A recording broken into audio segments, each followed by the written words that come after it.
High, নমস্কার। কেমন আছো বন্ধুরা? আজকে চলে এসেছি আর একটা নতুন রান্না নিয়ে।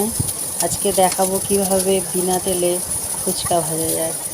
তা দেখছো আমি নুনের সাহায্যে ফুচকাটাকে ভাজছি, কোনো তেল ছাড়াই।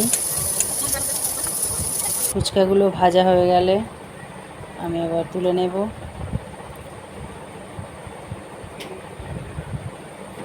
ফুচকাগুলো সব ভাজা হয়ে গেছে। এবার আমি একটু শুকনো মশলা ভেজে নিলাম। শুকনো লঙ্কা, ধনে, জিরে।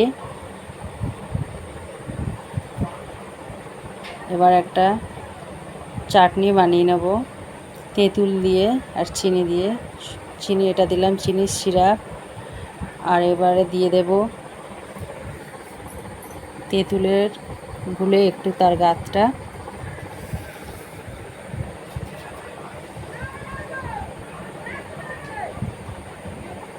মাঝে মধ্যে একটু নাড়িয়ে দেব।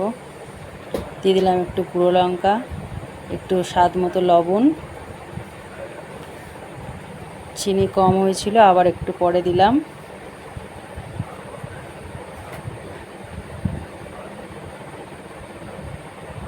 একটু নেড়ে চেড়ে দেখে নেব।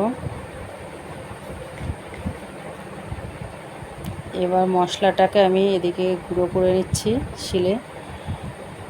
আপনারা এটা মিক্সারেও করতে পারেন।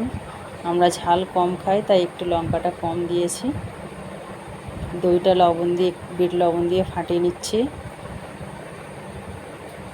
এখানে সেদ্ধ করে রাখা আলু, মটর, একটু বিট লবণ আর সেই পুরো মশলাটা অ্যাড করে মেখে নেব ভালো করে। এবারে ফুচকা তৈরির পালা। দিয়ে দিচ্ছি আলুর পুরগুলো, ফুচকাগুলোকে ভেঙে নিয়ে দিয়ে দেবো তেঁতুলের সেই চাটনি।